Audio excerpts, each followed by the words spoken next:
But right now, we're going to take a closer look at tonight's top news headlines. And this is a developing story, one we've been tracking over the course of the last hour and change. An impaired driving suspect is dead. This after he was shot by police during a traffic stop in southwest Edmonton. A 6-year veteran of the force pulled the vehicle over near Holland's Landing after 911 calls that a driver was swerving all over the road. Both the officer and the driver got out of their vehicles. An encounter occurred. The officer discharged his firearm. Now, life-saving measures were taken, but the man was. The Alberta Serious Incident Response Team now investigating. The last time the Edmonton police were involved in a deadly shooting was in May of 2015 when a man with a sawed-off shotgun was killed during a traffic stop. Police have arrested a man in connection to a vicious road rage attack that left one young mother with 2 broken arms. The 28-year-old has now been charged with attempt to commit murder, aggravated assault, and possessing a weapon dangerous to the public. This particular event warranted that charge. We consulted with the right people to make sure, and just based on the events that took place, that's the reason why we laid that charge. The charges come after a 34-year-old woman was attacked Tuesday morning in southeast Edmonton. Police say she honked her horn at a car that had stopped in the road in the King Edward Park neighborhood. The driver of that vehicle followed her and attacked her with a crowbar. Investigators had been looking for a silver Pontiac Wave as the suspect vehicle. Officers crediting the arrest to tips they received from the public. We really appreciate all the help from the community, and it was quite an amazing to watch how everybody banded together. And I still am getting Crime Stoppers tips in relation to what people think, and we got stuff through social media. We had people coming into the station, so it did affect a lot of people, and we're quite happy with the results. Jared Matthew Eliason, 28 years old, scheduled to appear in court on Monday. Well, as you heard earlier tonight, there's some relief coming to ease the strain on Alberta's legal system. The province set to hire 35 more Crown prosecutors and 30 more support staff to help them deal with massive court backlogs. We know the proposed investment is much needed. We know this is a crucial step in the right direction, and we know we will need to do more. The government is already in the process of hiring 15 Crown prosecutors. This will bring the total number of new positions to 50. The overall investment will cost $14.5 million. The funding will be part of the provincial budget, which is set to be announced next week. The Alberta Crown Attorneys Association says 200 charges have been stayed since the start of the year.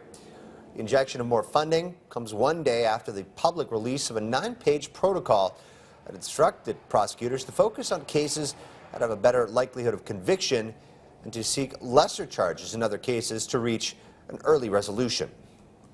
This triage protocol arose out of a system that had been suffering from significant backlogs for a number of years.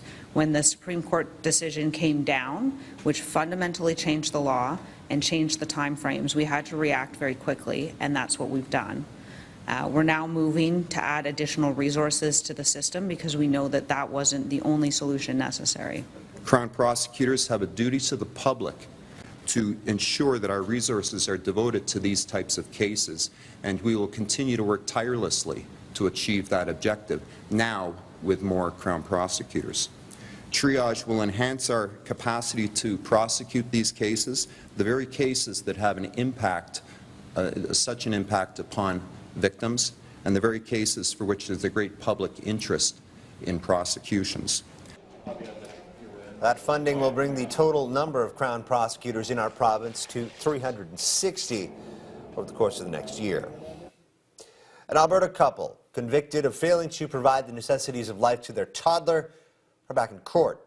David Stephan and his wife Colette are appealing their conviction and sentence.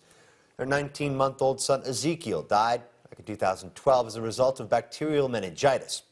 The sick toddler was treated with natural remedies for several weeks instead of being taken to a doctor. He would later die in a Calgary hospital. The couple was convicted in April of last year. David Stephan sentenced to 4 months in jail, while Colette received 3 months house arrest. The defense lawyer says the trial judge allowed the jury to be overwhelmed by the medical evidence. Meanwhile, the Crown is also appealing the sentences, saying they were too light. An Alberta judge who asked a sexual assault complainant in a trial why she couldn't keep her knees together is resigning from the bench. Justice Robin Camp says he will quit as a member of the federal court effective Friday. He issued a statement through his lawyer today expressing his sincere apology to everyone who was hurt by his comments. The move comes after the Canadian Judicial Council recommended today that Camp be removed from the bench. The council's decision supports a recommendation by a disciplinary panel that reviewed the original sexual assault trial. Police urging Edmontonians to close the door on scams.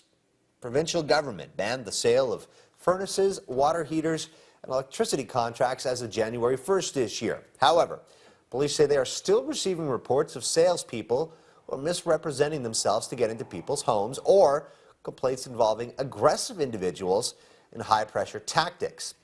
EPS received about 195 reports concerning fraudulent door-to-door sales in 2016. So far this year, 19 complaints have been filed. Police are urging consumers to check company credentials and to report any suspicious activity.